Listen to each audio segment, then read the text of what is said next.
Welcome to Z Tech Advisor, your go-to destination for simplified cybersecurity and IT topics.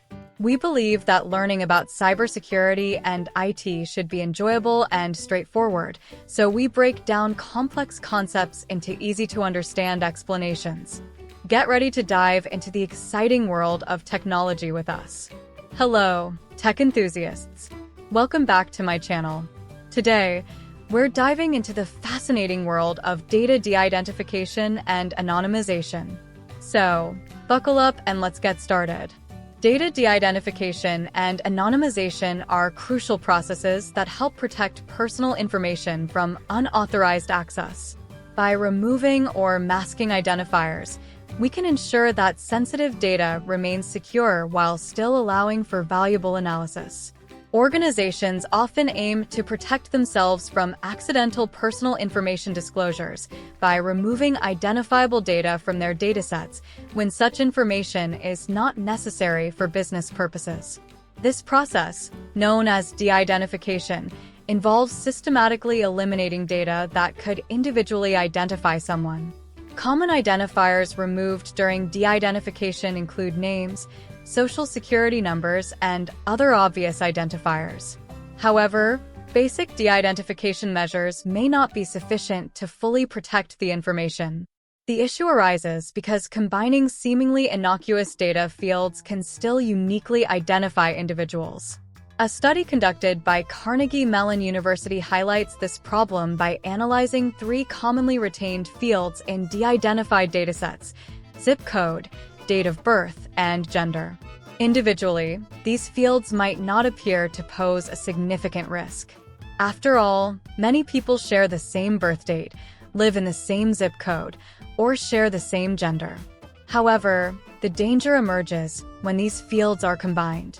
The Carnegie Mellon study found that the combination of zip code, date of birth, and gender could uniquely identify 87% of the U.S. population. This means that although many people may live in the same town or be born on the same day, the likelihood is high that only one male in a particular town was born on a specific date. This finding underscores the need for more robust data protection measures than simple de-identification. Instead, we need to anonymize data, ensuring that it is almost impossible to identify an individual from the dataset. Anonymization involves more stringent processes to obscure or remove data that could potentially be used to identify someone.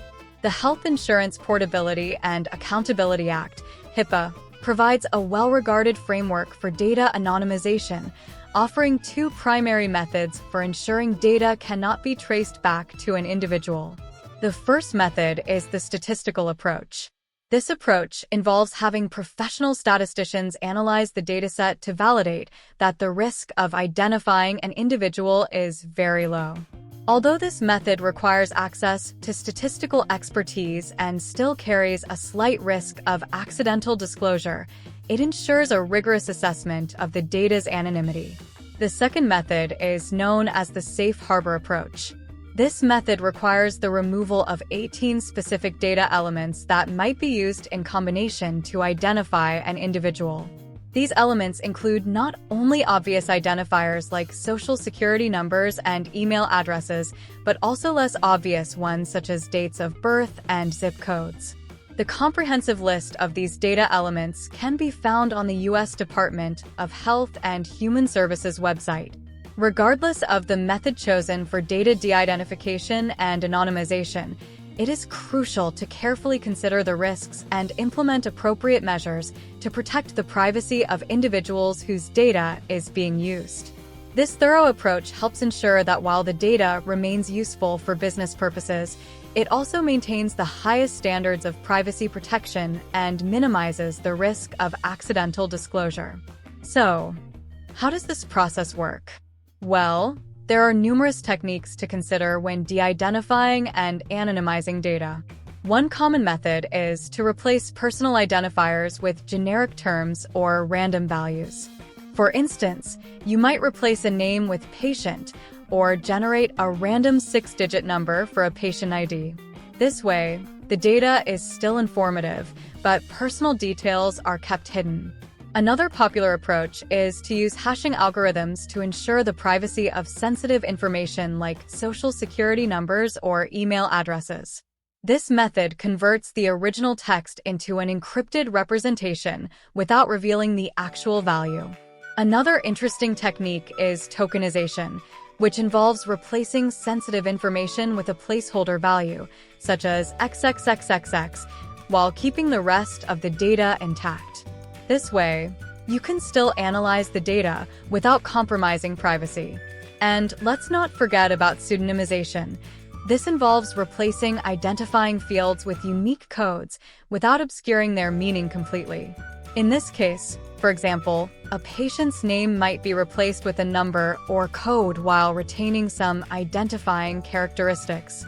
Of course, it's important to note that these techniques are not foolproof and should be used in conjunction with other security measures like encryption and access controls to ensure maximum protection of your data.